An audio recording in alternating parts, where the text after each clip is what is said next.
Hey guys, welcome back to our crazy RV. Today we're talking about how to change a tire on your RV. So there's three things that we take along with us everywhere in order to change a tire and make sure, and actually I'd say there's four.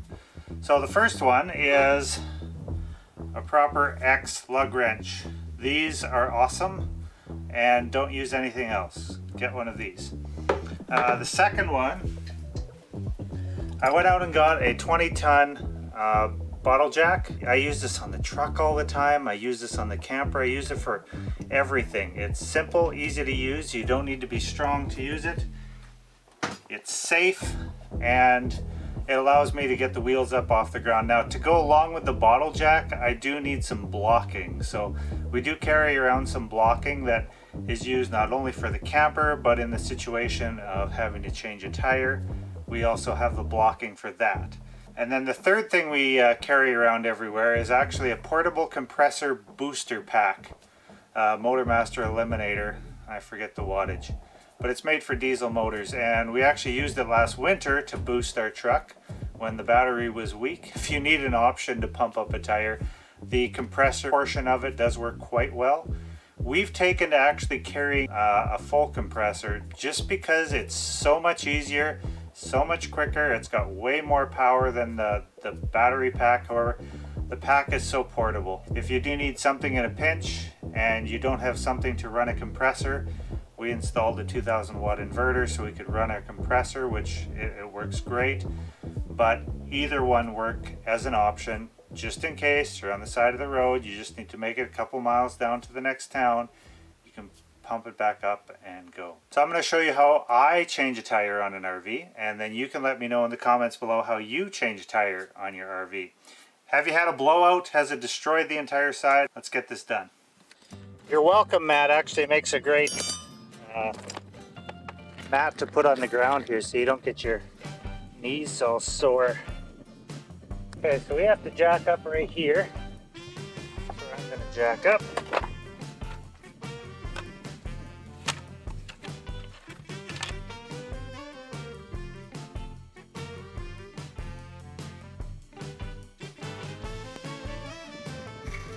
I'm not going to screw it all the way up because I want some room for when it's done for it to come back down. I have to close the valve on the bottle jack so that it will maintain its pressure. So we were stuck on the side of the road once, and this tire was completely flat, like right down to the ground, or maybe it was the back one, I don't know.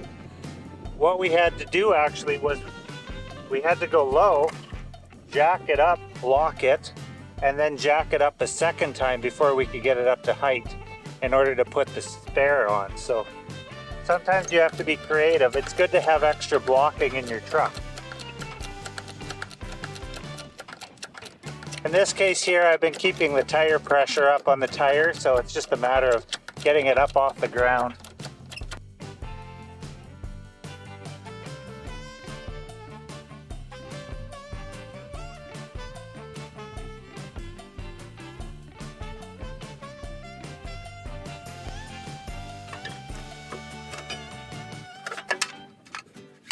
Pop that off.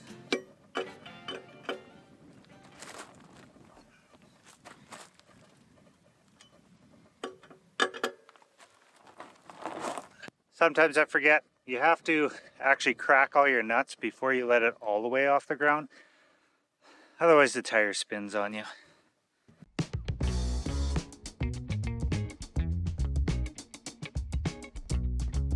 Now that I cracked them all, I'll raise it back up.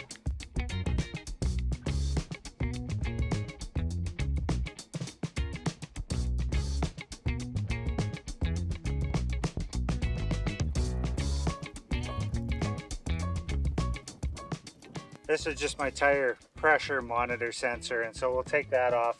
I did test this before and this wasn't the issue. Sometimes these things will leak and that will be why your tire is actually going low, but in this case it's not the sensor. Now we can take our tire off. Now we're going to take our tire to the shop. We'll get it fixed, get it put back on, and I'll show you guys how to do that in a second here. Because I'm not getting it done right this second and I still want to go back in the RV, I'm not going to leave my bottle jack like this.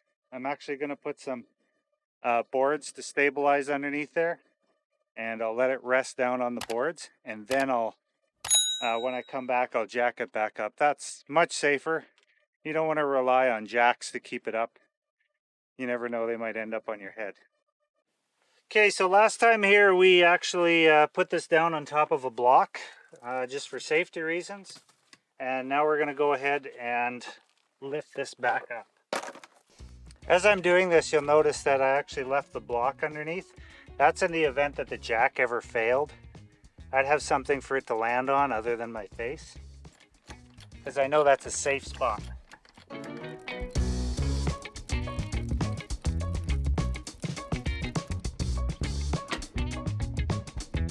There we go. Once the tire's on like this, lug nuts are on, then you can slowly, what I'll do, I'll take my wrench, put it on, and I'll just tighten them down so that they're just pressed up against the wheel. I won't actually tighten them. We'll get to that in the next step. Now the secret here is that you're not going to take the tire and you're not going to go from lug nut to lug nut to lug nut to lug nut to lug nut to, like in a circle. What we're going to do is we're going to tighten this one, and then this one, and then this one, down here, and then there, and then there, and then there.